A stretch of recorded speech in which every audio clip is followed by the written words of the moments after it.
जैसा कि आपको जानकारी है कि कुछ दिन पहले हमारे जो जे.एंड.के के कॉन्स्टिट्यूशनल हेड थे, former governor Satyapal Malik ji, Pulwama incident के समय उनकी एक इंटरव्यू आई और उस इंटरव्यू के जरिए उन्होंने पुलवामा में जो घटना घटी, जो हमारे 40 जवान शहीद हुए, उसके बारे में बहुत ही सीरियस सवाल देश के सामने रखे और उन्होंने ये माना कि ये एक बहुत बड़ी इंटेलिजेंस फेलियर हुआ, ऑपरेशनल फेलियर हुआ और इनकॉम्पिटेंस की तरफ इशारा किया, इनकॉम्पिटेंस की तरफ इशारा किया सीआरपीएफ के लिए और मिनिस्ट्री ऑफ होम के लिए। उन्होंने ये कहा कि 5 एयरक्राफ्ट की जरूरत थी और उनको एयरक्राफ्ट अगर दिए जाते तो आज ये घटना नहीं घटती और हमारे जो 40 जवान शहीद हुए हैं वो आज हमारे बीच में होते। ये बहुत ही सीरियस और दुखद सिनेरियो है जहां पे एक कॉन्स्टिट्यूशनल हेड ये आकर ये बात उठा रहा है कि ये एक फेलियर हुआ और उसके बारे में उन्होंने उस समय आवाज उठानी चाहिए, लेकिन प्रधानमंत्री जी ने उन्हें कहा चुप रहें, ये कोई और बात है, कोई और चीज है। और वही चीज अजीत डोवाल जी जो नेशनल सिक्योरिटी एडवाइजर थे, उन्होंने भी यही चीज कही। और इसी क्रम को आगे बढ़ाते हुए हमारे distinguished former army chief general Shankar Roy Chowdhury, उन्होंने भी इसके ऊपर संज्ञान लेते हुए उन्होंने अपना वक्तव्य दिया है और ये कहा है कि 2500 सुरक्षा कर्मियों को 78 गाड़ियों के अंदर आप जम्मू से श्रीनगर ला रहे हैं। रोड ओपनिंग की ड्रिल है, रोड ओपनिंग पार्टीज होती हैं,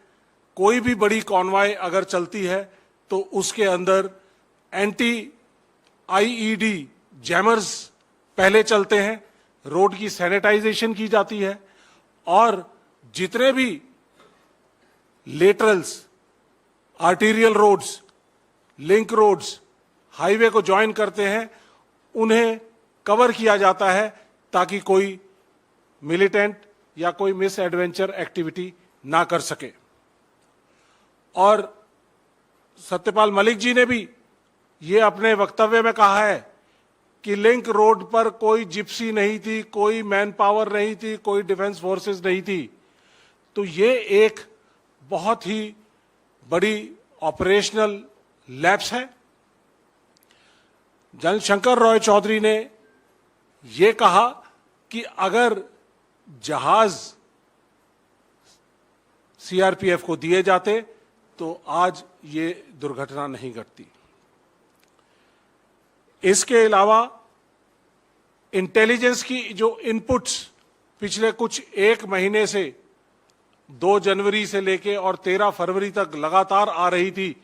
कि कोई भी मिलिटेंट एक्टिविटी हो सकती है, वारदात हो सकती है, सॉफ्ट टारगेट हैं कॉन्वॉयज, उनके ऊपर मिलिटेंट एक्टिविटी हो सकती है, अटैक हो सकता है, एम्बुश हो सकता है, उसके बावजूद उसके ऊपर कोई एक्शन नहीं लिया गया। इसके अलावा सत्यपाल मलिक जी ने भी कहा और उसको रीइंफोर्स किया जनरल शंकर राय चौधरी जी ने कि 300 किलो आरडीएक्स अगर एक गाड़ी के अंदर 10 से 12 दिन वहां पर घूम रहा है तो इसका मतलब ये बहुत बड़ी एक साजिश थी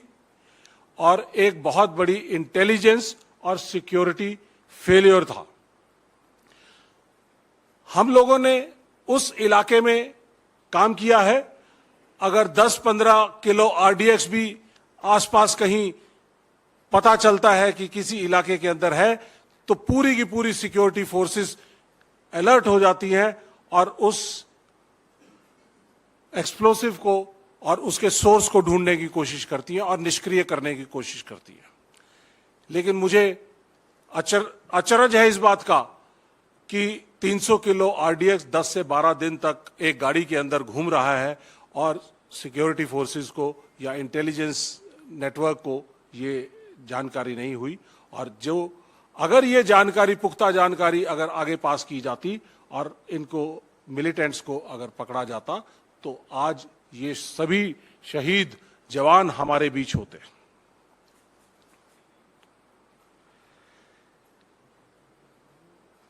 इसके अलावा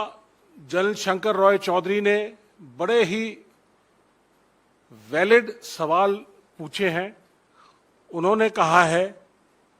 कोट, ये अंग्रेजी में है, the primary responsibility behind the loss of lives in Pulwama rests on the government headed by Prime Minister. And he also says NSA, who advised him, should also get his share of blame for the intelligence failure. क्या कोई responsibility या accountability इस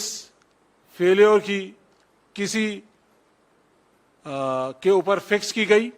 ministry of home के ऊपर fix की गई, CRPF के commanders के ऊपर फिक्स की गई, या नेशनल सिक्योरिटी एडवाइजर के ऊपर फिक्स की गई? जो बेसिक, जो मूलभूत ढांचा है उसके हिसाब से जो इंटेलिजेंस इनपुट्स देने की जो जिम्मेदारी है आईबी की, रॉ की और इंटेलिजेंस एजेंसीज की, वो नेशनल सिक्योरिटी एडवाइजर के ज्यूरिसडिक्शन के अंदर आता है। और ये पुख्ता सबूत, जो पुख्ता इंफॉर्मेशन है, ये सिक्योरिटी फोर्सेस को क्यों नहीं दी गई? और अगर ये दी जाती तो शायद ये इंसिडेंट नहीं होता। मोटे तौर पे जनरल रॉय चौधरी ने कहा है, फिर दोबारा से मैं उनकी कोट करता हूं, it's a slip up that the government is trying to wash its hands off, कि सरकार अपनी गलतियों को छुपाना चाहती है और लोगों को इसके बारे में नहीं बताना चाहती। ये बहुत ही सीरियस सवाल हैं जो कि सिक्योरिटी एजेंसीज जो वहां पर अपनी जान को जोखिम में डालकर देश की एकता और अखंडता को बचाने के लिए जे&के के अंदर और बॉर्डर्स के ऊपर और नॉर्थ ईस्ट के अंदर जो अपनी अनफ्लिंचिंग लॉयल्टीज के साथ वहां पर काम कर रहे हैं, और अगर उनको जो बैकबोन सपोर्ट इंटेलिजेंस नेटवर्क की मिलनी चाहिए, अगर वो ना मिले तो उनके लिए बड़ा ऑपरेट करना बड़ा मुश्किल हो जाएगा। तो इन सब चीजों का संज्ञान और आप लोगों को बताते हुए मैं डिफेंस फ्रेटर्निटी की तरफ से और देश के सैनिकों की तरफ से और देश की तरफ से ये मैं सवाल उठाना चाहता हूं कि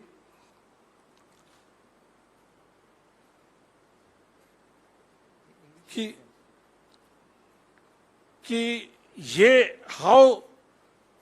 this attack took place, nation wants to know that why and how this attack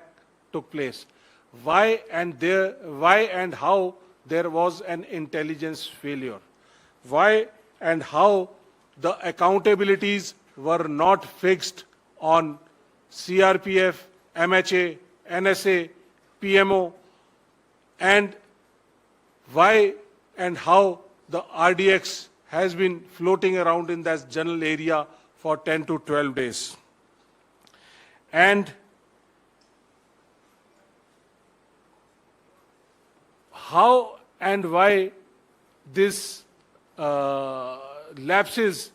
have been taken care of so that such incidents do not take place again. और 4 साल बीत चुके हैं एंड सरकार ने अभी तक इसके बारे में कोई जिक्र नहीं किया।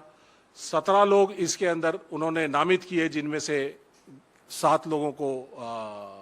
मौत के घाट उतारा जा चुका है। कुछ लोग आज भी बाहर घूम रहे हैं। तो हम सरकार से जानना चाहते हैं कि हम डिमांड करते हैं कि वो एक वाइट पेपर इस पूरे इंसिडेंट के ऊपर लेकर आएं, ताकि देश को मालूम चले कि असलियत क्या थी, क्या हुआ, किसकी गलतियां थी, किनकी वजह से हमारे सैनिकों ने शहादत दी और किन को सरकार बचाना चाहती है। ऐसा एक श्वेत पत्र उनको लाना चाहिए।